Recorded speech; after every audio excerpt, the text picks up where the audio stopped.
Hey, good Sunday morning. It is time once again for the House Whisperers Show on WWDB Talk 860.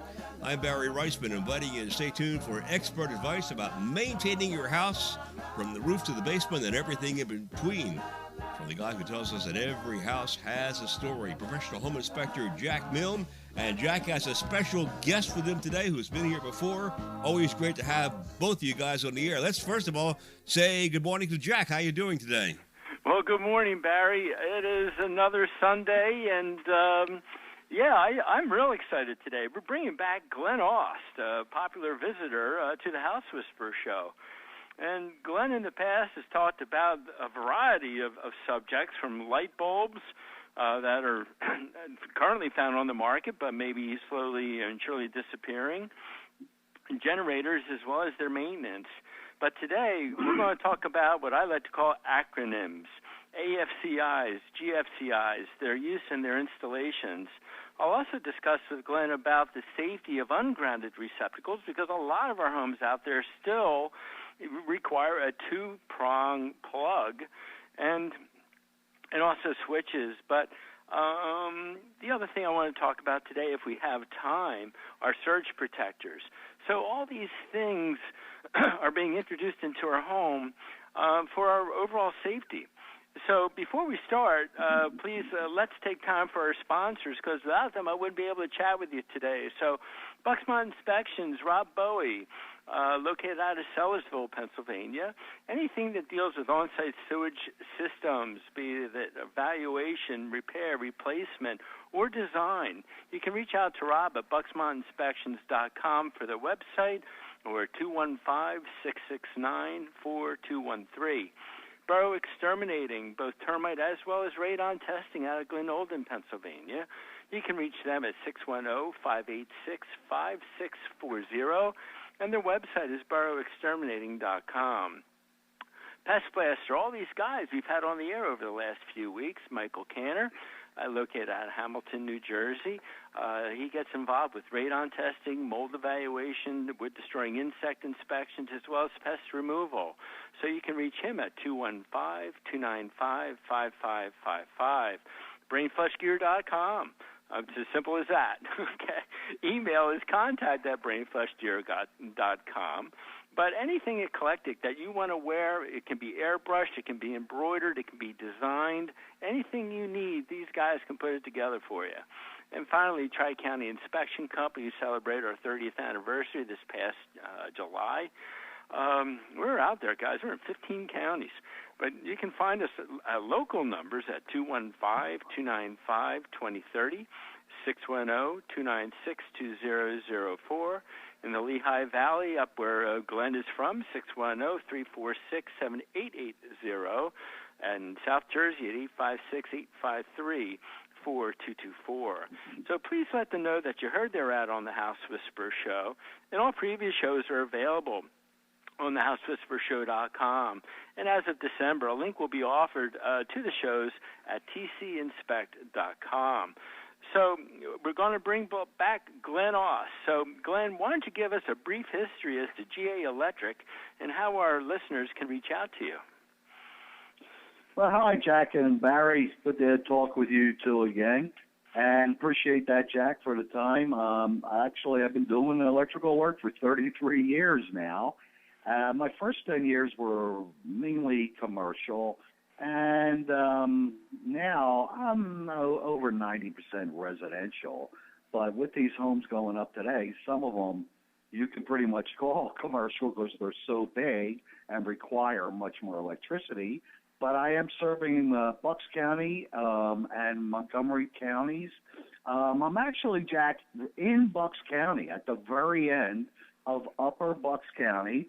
And Lehigh Valley actually starts about a mile down the street, but that's the areas that I serve. And what people seem to appreciate about me is that I am my whole company. I come out for the estimate, I work up the estimate, email it to the customer, and I'm actually the guy who comes out to do the installation, and people really appreciate that. especially as a trust factor, because a lot of times people leave me in their house and they'll run out and they need somebody to trust. So that has really benefited GA Electric also.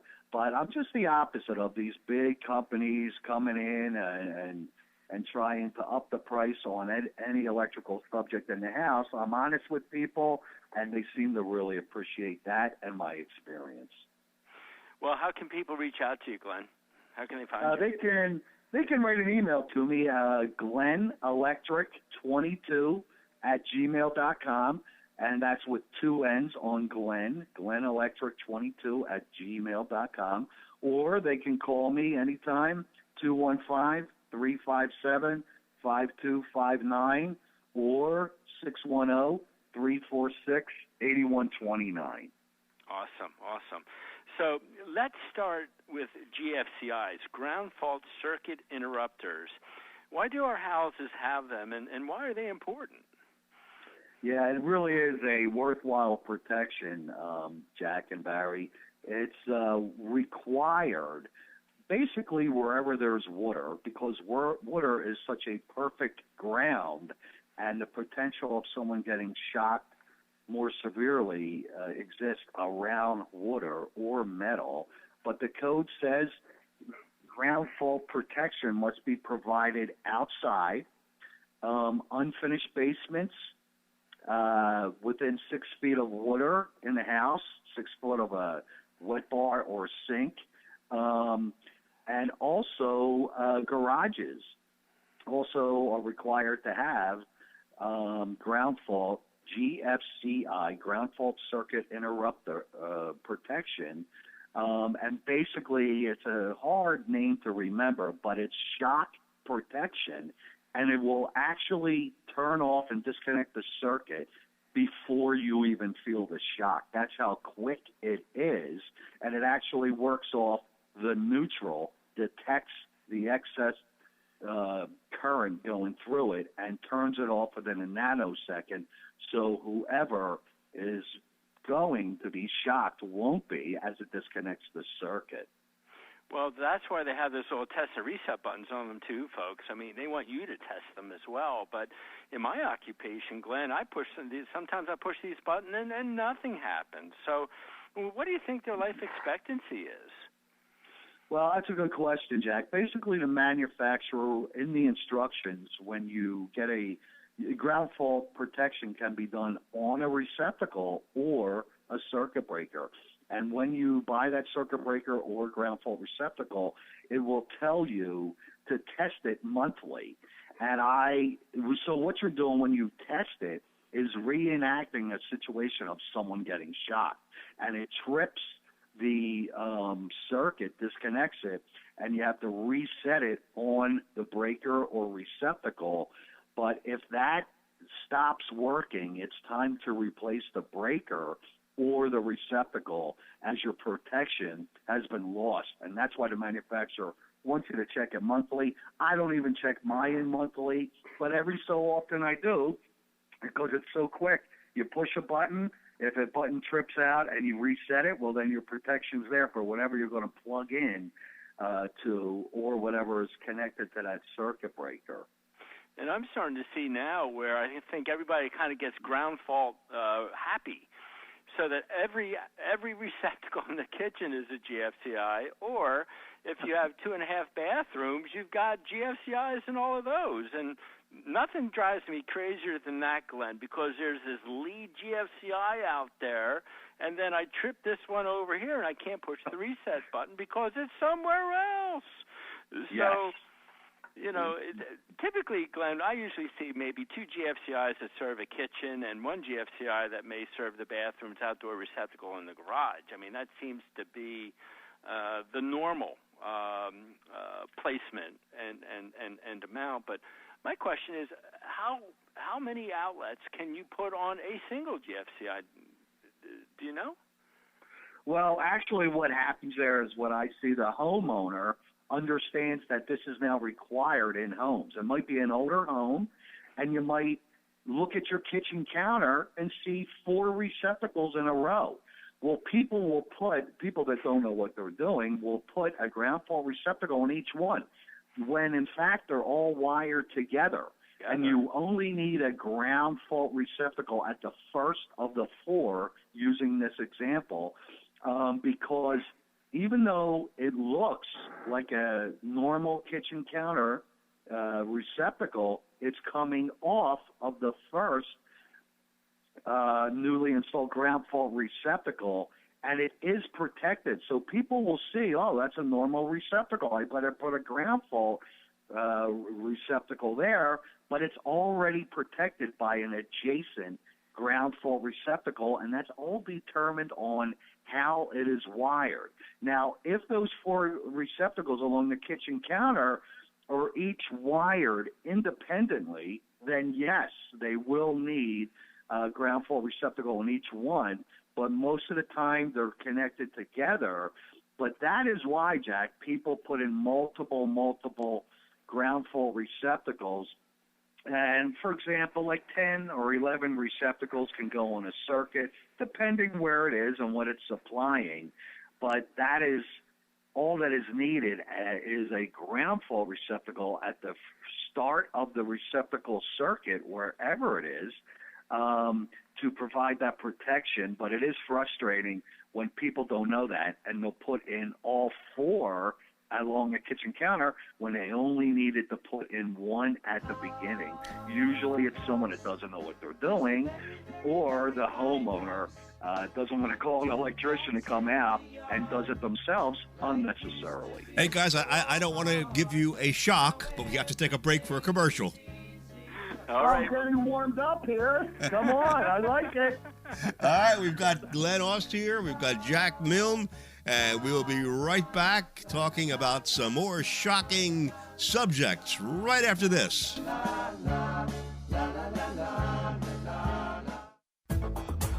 Boro Exterminating has been specializing in wood-destroying insect inspection and control for over 40 years, serving Philadelphia and the surrounding counties. All inspectors are state certified and ensure providing their clients with professional inspections and treatments.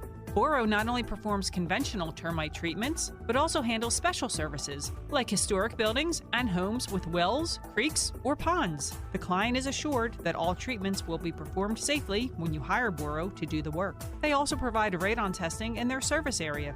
Boro's full-time office staff is available to help you schedule an appointment.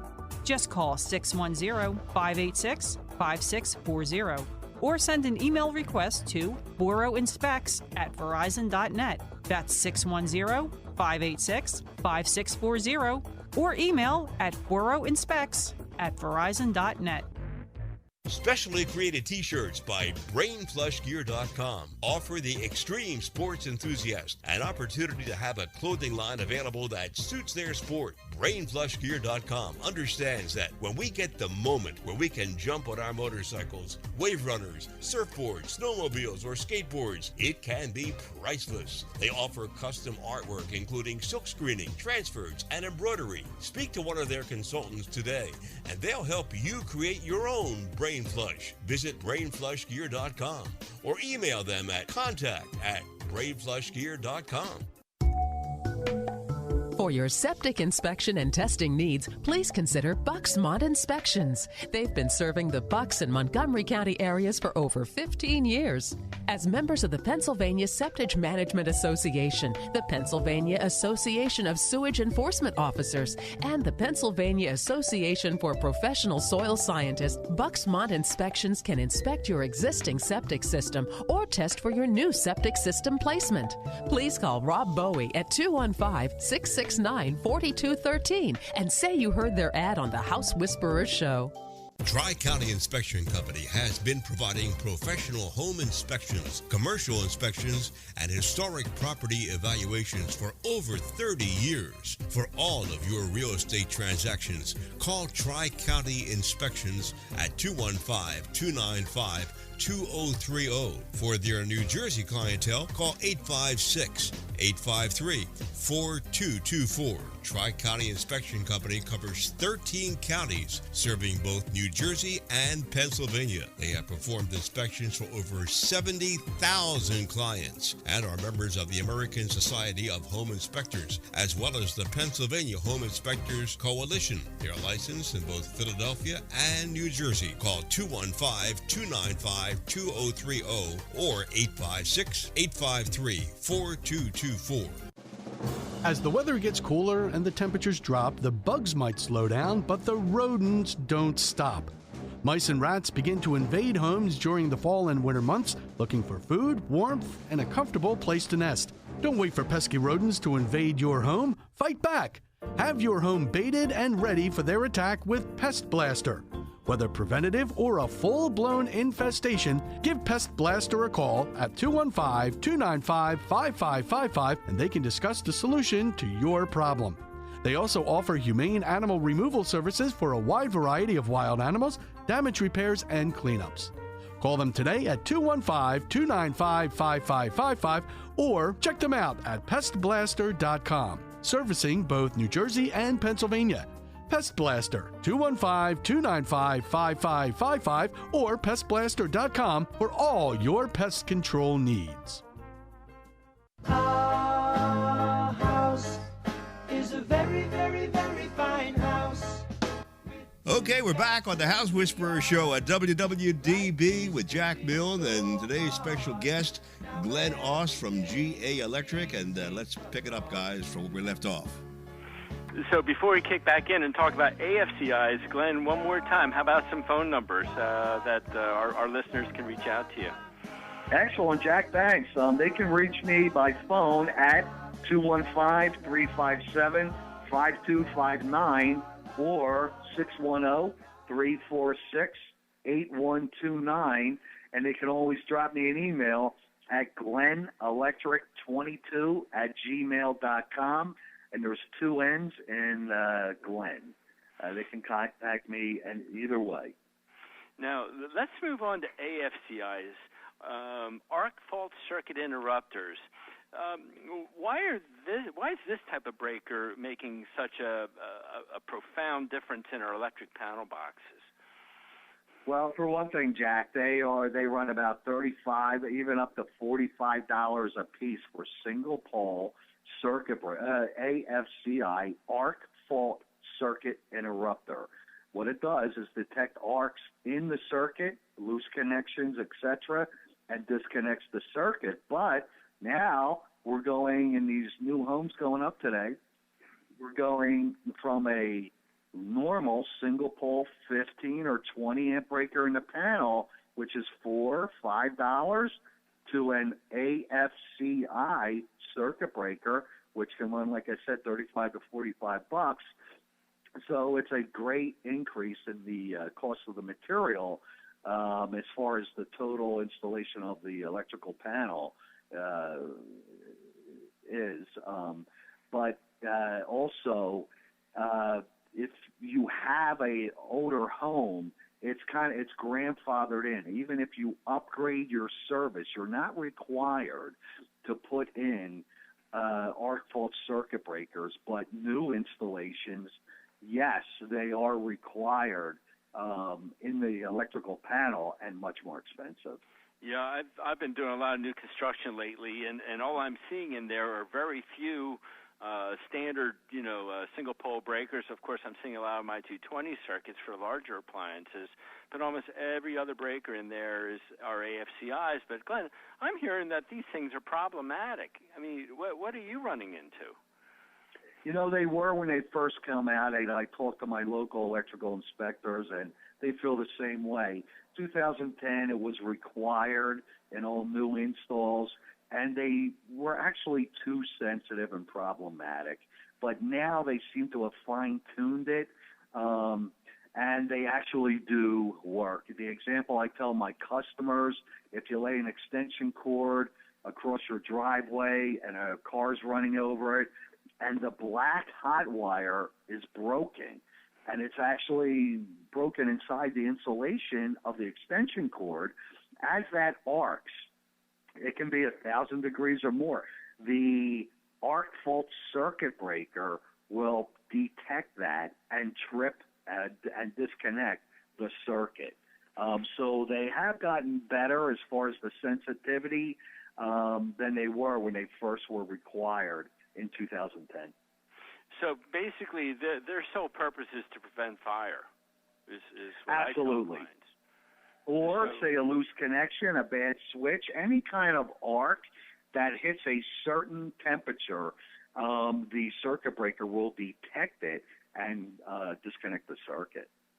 Well, if let's say we want to paint a room and we want to update the receptacles, can we just do the receptacles and say you put in your whites, your almonds, or your what I call the chocolates, or do you have to put in an AFCI?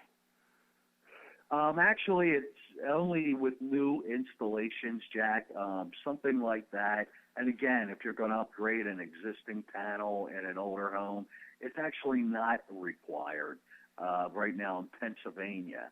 Now, believe it or not, Pennsylvania still goes by the 2008 code, and they haven't adopted the 2014 code, and that's a whole other story. But in that example you gave me, Jack, it would not be required there. New homes, yes, it would be. Even if you had renovate or add on an addition, it's not required at this point. Let's move on to ungrounded receptacles and switches. I mean, are they dangerous if left alone? I get that question a lot when I'm on home inspection. Oh my God, they're ungrounded. Boom, boom, boom, boom, boom. But if you, at the same time, Glenn, if you want to update them, how do you do it? Interesting question, Jack. I get that a lot. People actually will put in a 3-prong receptacle where there was a 2. But you're not allowed to do that unless there's a ground wire, sometimes attached to the back of the electrical box that you can bring forward. That's okay, but you always have a black and a white, especially in older homes when electricity was first brought into homes, and there was no ground wire. So people will take out the 2-prong, put in a 3-prong receptacle, so whoever's plugging into it thinks they're plugging into a grounded receptacle. And what a ground does is it eliminates like the static buildup and very sensitive electronic equipment, and it also grounds like the frame of a refrigerator or the frame of a washer and dryer, the housing of different types of equipment. But again, you cannot put a 3-prong in where there's only a black and white wire. You actually have to put a 2-prong in there. Now, how are you able to put a 3-prong receptacle, which everybody wants today, because then you got to use that little gray adapter, which really isn't used correctly either. You would have to run a black, white, and a ground to that receptacle box. Basically, you have to add a ground. Now you can attach it to the back of the 3-prong receptacle, and everyone that plugs into it will have a grounded receptacle, not a falsehood saying I'm a 3-prong when there's no ground wire attached to the back of the 3-prong. It does get pricey, Jack, and that's the whole issue. People think it's no big deal, but you can't plug into that 2-prong with most of the equipment sold today, laptops, etc. So it can add up if you have to rewire a house just for that ground, and that's the difference between a grounded electrical system and an ungrounded electrical system. Glenn, let's move on to surge protection because, again, another area that I like to recommend, especially, with these larger 200-amp panels or dual 200-amp panels. And let's talk about where I've seen them kind of on what I would call the bus, but not on the main lugs. So I do tell my clients, to have an electrician come in and just relocate the two wires and get them crimped in behind those Allen screws. What do you think? That's the main lugs. And Jack, yeah, surge protection, most homeowners, if not everyone, doesn't realize that surge protection can be done at the main panel. They'll buy these multi-strips with surge protection in it, a lot of times not good quality, for all around the house, like flat screen TVs, laptops, and they don't even know that the whole house can be protected when it's done at the panel. The thing is, there's 2 installs that are allowed. One, you connect the surge protection, which attaches to the side of the main panel to 2 circuit breakers, and the other connection for the whole for the panel surge protection is to the main lugs of the service cable coming in to the main breaker of the panel. That is what I do. Why? When Sandy came in here, I had heard stories where the whole house surge protection was attached to circuit breakers. Now, here comes a storm like Sandy where there's actually multiple surges. So the first surge came in, tripped the breakers that the surge protection was attached to. Now it's ineffective. So, and like I said, I attach it to the main hot wires coming into the house, so that doesn't happen. I've got to jump in here, guys, because the time has caught up with us again. Well, I can spend hours talking to Glenn. That's that's for darn sure. So, interesting. Yeah, absolutely. So, Glenn, one more time, how can people reach out to you? And then I'll say goodbye. I appreciate that, Jack and Barry. GA Electric is a one-man operation. I've been doing it for 33 years, serving Bucks and Montgomery counties, mainly residential, but commercial also. They can reach me by email at glennelectric22@gmail.com or 215-357-5259. And they can also contact me by phone at 610-346-8129. Awesome, Glenn. And folks, as it is Sunday, please spend time with friends and family. Barry and I will be back next week on the House Whisperer Show. Okay, and let me invite everybody to tune in next week for a very special edition of the House Whisperer Show with professional home inspector Jack Milne. And you can listen to previous programs. If you have any questions, visit thehousewhisperershow.com. This is Barry Reisman. Thanks to Jack Milne and special guest Glenn Aust. We'll talk to you again next time on WWDB. La, la, la, la.